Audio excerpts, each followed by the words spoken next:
नमस्कार मित्रों। बहुत सारे मित्रों का जिन्होंने हमसे ऑरा स्कैनर लिया है, विश्व का सर्वश्रेष्ठ aura scanner, universal aura scanner Astrodium से जिन्होंने लिया है, उनका आग्रह हो रहा था कि ग्रहों का बल और ग्रह की शुभता अशुभता कैसे निकालते हैं ऑरा स्कैनर से, इसको विस्तार से इस पर एक वीडियो डाला जाए। और हालांकि आप उनके प्रशिक्षण में, उनकी ट्रेनिंग में ये बहुत अच्छे ढंग से विस्तार से उनको समझाया गया था, लेकिन मैं समझ सकता हूँ मानव मस्तिष्क की कुछ सीमित सीमाएं हैं और उसके आधार पर कुछ विस्मृत हो गए होंगे, भूल गए होंगे, तो इसलिए यह वीडियो है। इस वीडियो में मैं केवल लूंगा ग्रह के शुभ और अशुभ होने का निर्णय। किसी व्यक्ति के लिए कोई ग्रह शुभ है और कोई ग्रह अशुभ है, इसका निर्णय ऑरा स्कैनर से कैसे किया जाए। तो देखिए, इसमें सबसे बड़ी बात यह है कि जो कुंडली में हम शुभ अशुभ निकालते हैं और जो सामान्य मापदंड हैं कि जो भी ज्योतिष जानते होंगे वो समझते हैं कि त्रिकोणों के स्वामी को शुभ माना जाता है और त्रिषडाय के स्वामियों को जो है अशुभ माना जाता है, उनकी दशाएं खराब मानी जाती है। फिर 6, 8, 12 जो भाव है जो है इनको भी अच्छा, इनके स्वामियों को अच्छा नहीं माना जाता है।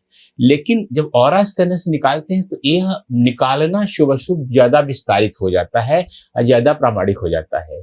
अब ये बड़ी अजीब बात मैंने कही, कुंडली से कुछ और कह रहे हैं और ऑरा स्कैनर से कुछ और कह रहे हैं। उसका एक कारण है। देखिए कि जो ऋषियों ने त्रिकोणों के स्वामी को शुभ अशुभ कहा है, उसके पीछे जो है एक सामान्यता है, लेकिन आज हमारे मापदंड बदल गए हैं। अगर कोई बच्चा जो है किसी प्रतियोगिता परीक्षा में, आईआईटी में या सिविल सर्विसेज में निकालना चाहता है, तो उस समय आपके छठे भाव के स्वामी का समर्थन लेना ही पड़ेगा, क्योंकि प्रतियोगिताएं, कंपटीशन वहीं से देखे जाते हैं। एकादशेष का लाभ देखना पड़ेगा। अगर कोई व्यक्ति चाहता है कि उसे उत्तराधिकार में मिले, कोई लॉटरी खुले, तो उसे अष्टमेश के लाभ समर्थन लेना ही पड़ेगा। तो यह जो ऑरा स्कैनर है आपके लिए तात्कालिक इस समय कौन सा ग्रह शुभ है और कौन सा ग्रह अशुभ है, यह वर्तमान समय में ये बहुत अच्छे ढंग से बता पाता है। और जो सामान्यतः कई ज्योतिषी जो है जिनको बहुत अनुभव अच्छा नहीं है, वह बहुत अच्छे ढंग से निर्णय नहीं ले पाते हैं। और कारण मैंने आपको बता दिया कि व्यक्ति का जो जीवन का काल चलता रहता है, उसकी आवश्यकताएं उसकी बदलती रहती हैं, उसके प्राथमिकताएं बदलती रहती हैं और उस कारण से ग्रहों की शुभता अशुभता भी परिवर्तित होती रहती है। तो अगर ग्रह के शुभ कौन सा है, अशुभ कौन सा है, यह ऑरा स्कैनर के माध्यम से हम बहुत अच्छे से जान सकते हैं। तो अगर जानने के लिए मैं आपके सामने डेमो करने वाला हूँ, लेकिन यह बताने से पहले मैं दो बातें और बताना चाहता हूं कि जिन्होंने प्रशिक्षण लिया हुआ है और जिनको कुंडलिनी के 5 स्टेप, सीक्रेट स्टेप्स जो बहुत ही प्रभावशाली है, और लोग कहते हैं कि गुरुजी आप क्या ऑरा स्कैनर, तो एक तरफ जो कुंडलिनी के 5 स्टेप आपने सिखा दिए, उससे हमारे जीवन में क्रांतिकारी परिवर्तन आ गया। तो ये बहुत महत्वपूर्ण बात है। कुंडलिनी के 5 स्टेप जो मैंने सीक्रेट सिखाए हैं, अगर आपने हमसे प्रशिक्षण लिया तो उसको जरूर कर लें इस प्रक्रिया के पहले। अगर आपको नहीं मालूम है तो हम एक सामान्य व्यक्ति की तरह आपके ज्ञान के लिए मैं बता रहा हूँ कि आपको ग्रह का बल कैसे देखेंगे। दूसरी और महत्वपूर्ण बात बताना चाहता हूँ इस प्रक्रिया में कि ग्रह का जो भी बल हम इससे निकालेंगे ऑरा स्कैनर से, यह तात्कालिक होता है, वर्तमान काल का होता है, वो मुश्किल से 6 महीने के लिए होता है। मैं हमेशा कहता हूं कि ऑरा स्कैनर से जो भी निकाले वो अगले 6 महीने फिर चेक कर लें, अगले 6 महीने फिर चेक कर लें, क्योंकि ये परिवर्तित रहता है। जीवन में आपके परिवर्तन आते रहते हैं, आपकी आवश्यकताएं और प्राथमिकताएं बदलती रहती हैं। कोई ग्रह अशुभ है, कल अशुभ हो सकता है, और कोई ग्रह अशुभ है वह शुभ हो सकता है। तो यह जरूरी है कि ऑरा स्कैनर का आप पूरे जीवन के लिए मान के न चले या तात्कालिक ही मान के चले। तो अब मैं अपने ऑरा का सैंपल बॉक्स निकाल लिया हूं और मैं आपको सैंपल बॉक्स के माध्यम से बताऊंगा कि ग्रह की शुभता अशुभता कैसे देखी जाती है। तो अब मैं ये सज्जन जो सामने मेरे खड़े हुए हैं, विश्वजीत जी, इनका ग्रहों का मैं बल देखूंगा ऑरा स्कैनर की सहायता से। तो जो और अब ये हमारे पास ऑरा स्कैनर दोनों आ गए हैं, इनमें दोनों मार्क्स केबल के साथ लगे हुए हैं। यह जो प्रक्रिया है आप लोग सभी जानते हैं, ये लगा करके इसके माध्यम से देखा जाता है। और इसके अलावा हमारे पास पूरा जो है जो ऑथेंटिक सैंपल्स का बॉक्स है, जो एकदम व्यवस्थित है और प्रामाणिक है, ऐसे कोई नाम के लिए नहीं रखा हुआ है। इसमें सूर्य से लेकर के मैं थोड़ा नजदीक लाके दिखाने का प्रयास करता हूँ। सूर्य से लेकर के केतु तक जो है 9 ग्रहों के सैंपल दिए हुए हैं। सूर्य, चंद्रमा, मंगल, बुध, बृहस्पति, शुक्र, शनि, राहु, केतु। तो ये जो सैंपल है, इनके माध्यम से मैं देखूंगा कि इनका कौन सा ग्रह जो है बली है और कौन सा ग्रह दुर्बल है। अब इन सैंपल से माध्यम से हम देखेंगे कि इन विश्वजीत जी का कौन सा ग्रह शुभ है और कौन सा ग्रह अशुभ है। तो हम देखेंगे। इसके पहले सबसे पहले जो है मैं विश्वजीत से पूछूंगा कि विश्वजीत जी, आपने कोई आपने ताबीज, कोई रत्न, कोई रुद्राक्ष तो नहीं पहना हुआ है? नहीं, कोई नहीं पहना हुआ है। अभी तुरंत कोई अच्छी या बुरी घटना तो नहीं हुई है आपके ऊपर? ठीक है। यह प्रोटोकॉल है। अगर आप लोगों को प्रोटोकॉल क्या होता है ऑरा स्कैनिंग का नहीं मालूम है, तो हमारे दूसरे वीडियो जो इसमें लिखा है हाउ टू मेजर ऑरा जो है, या ऑरा को कैसे नापे, उसमें जाकर के विस्तार से उसको समझ सकते हैं। यह प्रोटोकॉल है। अब मैं इनके हाथ में, हालांकि यह जो हमारा ऑरा स्कैनर है, इसको बिना इसके केबल के माध्यम से भी हम चेक कर सकते हैं, लेकिन अभी मैं जो करूंगा, इनके हाथ में मांस, देखिए ये मांस है, इसका छेद वाला हिस्सा मैं इनके हथेली की तरफ रख रहा हूँ। हाथ ऊपर कीजिए, देखिए एक हाथ में रखा मैंने, अब दूसरे हाथ में मैंने दूसरा वाला मांस केबल रख रहा हूँ। तो ये अब हम क्या करेंगे कि शुभ अशुभ जानने के लिए अब हम सबसे पहले देखेंगे कि इनका मूलतः ऑरा कितना परसेंट है। ठीक है ना, इनका ऑरा खुद का कितना परसेंट है, इसको जब हम चेक करेंगे तो हमें मालूम पड़ जाएगा कि फिर उसके बाद हम ग्रह शुभ अशुभ देखेंगे। तो अभी मैं देख रहा हूँ इनको देख करके, इनका देखिए करीब जो है इनका ऑरा 60 to 65% का ऑरा बता रहा है। ठीक है ना, इनका ऑरा 60 to 65% में वेरी थोड़ा सा हिल रहा है, इस तरह से बता रहा है।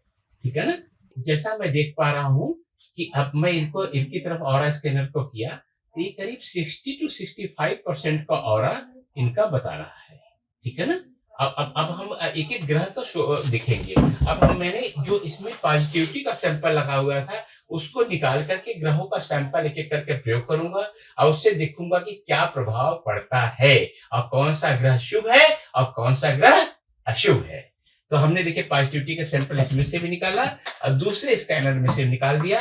अब मैं इसमें सूर्य का डालना, अब मैंने जो है देखिए, अब मैं ये लिया हूं ऑरा स्कैनर और सूर्य देख रहा हूं इनका शुभ है कि अशुभ है। देखिए शुभ, जब हमने प्रश्न पूछा ऑरा स्कैनर से तो यह जो है मैं देख पा रहा हूं कि करीब ये जो है 85 से 90% जो है यह जो है ऑरा स्कैनर खुल गया है। इसका मतलब यह सूर्य इनकी ऑरा को बढ़ा रहा है, आभा मंडल को बढ़ा रहा है। इसका मतलब यह है कि सूर्य इनके लिए शुभ है।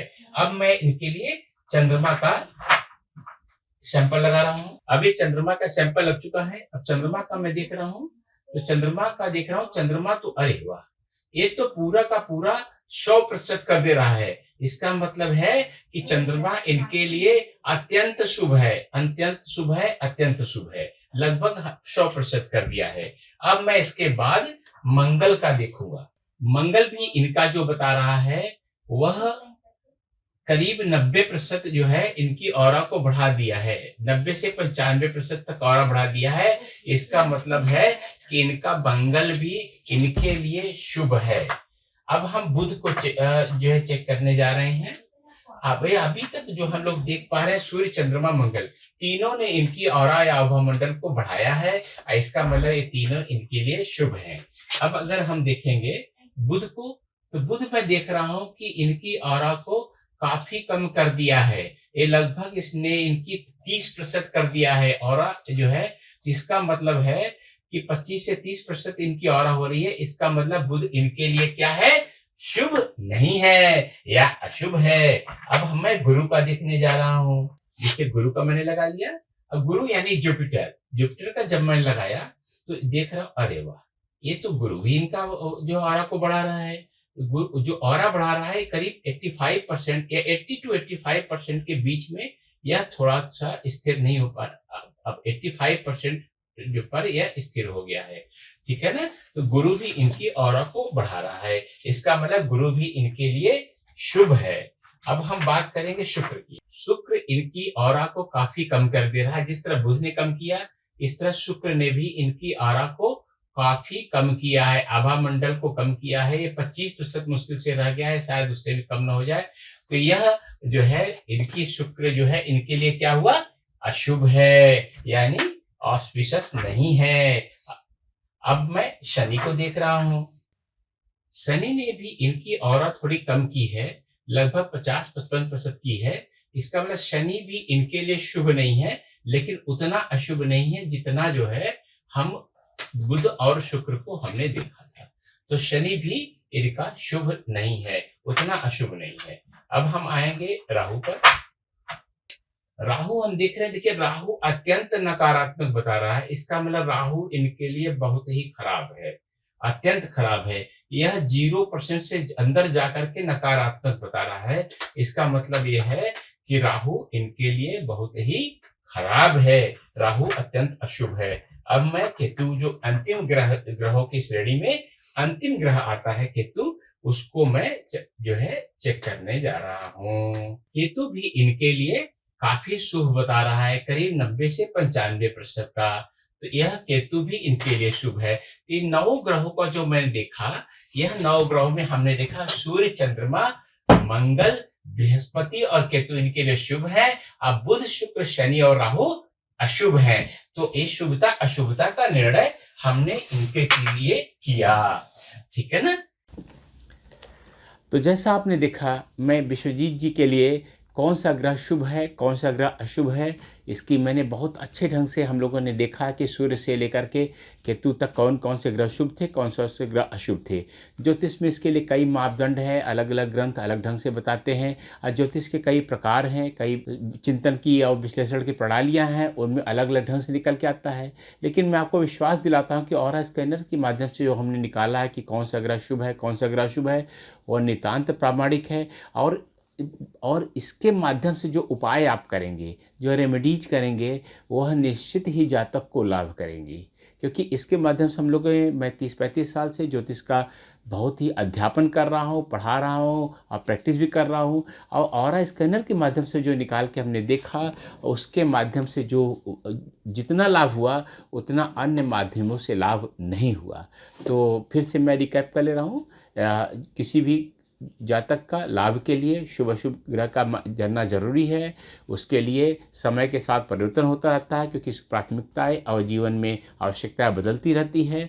ज्योतिष में जो है उसमें अलग अलग मत है, और स्कैनर के माध्यम से निकाल करके हम उसके उपाय कर सकते हैं। उपायों के बारे में अगर आप स्पष्ट नहीं है कौन से उपाय करें, कौन से उपाय न करें, तो इसके बारे में एक बहुत ही विस्तार से मैंने वीडियो श्रृंखला, पूरी 8 वीडियोज़ की श्रृंखला बहुत लंबी है, लेकिन अगर आप पूरा देखेंगे तो आपको निश्चित ही लाभ होगा। उस श्रृंखला का लिंक भी नीचे हम जो है इसी वीडियो में दे रहे हैं। तो नमस्कार, अगले किसी वीडियो में मैं बताऊंगा आपको कि किसी ग्रह का बल कैसे निकालते हैं, कौन सा ग्रह बली है और कौन सा ग्रह निर्बली या दुर्बल है। तो अभी केवल ग्रह के शुभत्व और अशुभत्व के बारे में, ऑस्पिशियसनेस और इनऑस्पिशियसनेस के बारे में। इसी तरह से जिस तरह से हमने जो है किसी सामने वाले व्यक्ति का इस ऑरा स्कैनर के माध्यम से और ये एल्युमिनियम के रख करके हाथों में किया, इसी तरह से हम, अगर व्यक्ति आपके सामने उपस्थित नहीं है तो उसका भी ऑरा स्कैन के माध्यम से हम जान सकते हैं कि किस ग्रह का कौन सा ग्रह शुभ है, कौन सा ग्रह अशुभ है। यह फोटो के माध्यम से किया जा सकता है, डिस्टेंस स्कैनिंग के माध्यम से किया जा सकता है, और बहुत सारे तंत्र के तरीक़ों से किया जा सकता है।